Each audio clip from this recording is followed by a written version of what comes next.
كان أحمد يعيش في عالم كل مشكلة فيه تتحول إلى وحش كرتوني ضخم ذي فرو أشعث وأسنان كبيرة.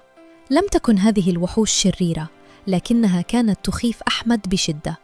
كلما ظهر وحش النقاش الصعب أو وحش المواجهة الضرورية، كان أحمد يتقلص حتى يكاد يختفي، ثم يركض في الاتجاه المعاكس تاركاً وراءه سحابة غبار كشخصيات الرسوم المتحركة. في أحد الأيام ظهر وحش سوء الفهم بينه وبين صديقه المقرب رامي. كان وحشاً صغيراً برأسين يتجادلان. بدلاً من أن يواجهه ويحل الأمر، أغلق أحمد هاتفه واختبأ تحت الأغطية. بعد يومين اختفى الوحش، واختفى معه رامي من حياته. بوف، تبخرت صداقتهما. ثم جاء دور خطيبته سارة. ظهر وحش التخطيط للمستقبل، وكان ضخماً يحمل تقويماً وقائمة مهام لا تنتهي.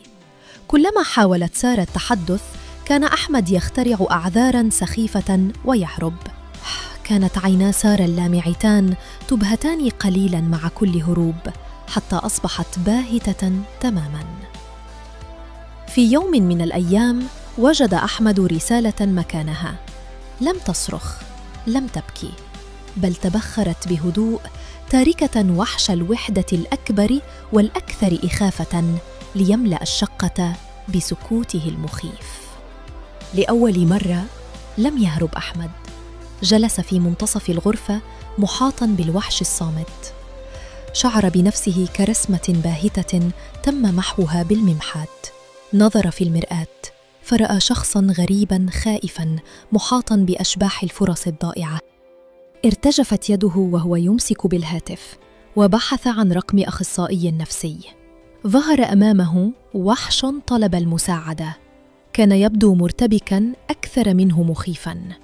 أخذ أحمد نفساً عميقاً وضغط على زر الاتصال. في عيادة الأخصائي النفسي حازم لم تكن هناك وحوش، كان هناك رجل لطيف يبتسم بهدوء. شرح أحمد كيف تهرب الوحوش منه وكيف يهرب هو منها. أومأ الدكتور حازم برأسه وقال: أحمد، أنت لا تحتاج إلى سيف لتقاتل هذه الوحوش، أنت فقط تحتاج إلى أن تتعلم كيف تقول لها أهلاً. ثم أعطاه أداة صغيرة جداً تشبه شبكة صيد الفراشات. في المرة القادمة حاول فقط أن تمسك بأصغر وحش، لا تقاتله، فقط أمسك به وانظر إليه جيداً، ستكتشف أنه ليس مخيفاً كما يبدو. خرج أحمد من العيادة، رأى وحش الاعتذار لرامي يختبئ خلف شجرة. كان صغيراً ورقيقاً يرتجف. لأول مرة لم يهرب أحمد، بل سار نحوه ببطء وفي يده شبكته الصغيرة، مستعداً ليقول أهلاً ويبدأ من جديد.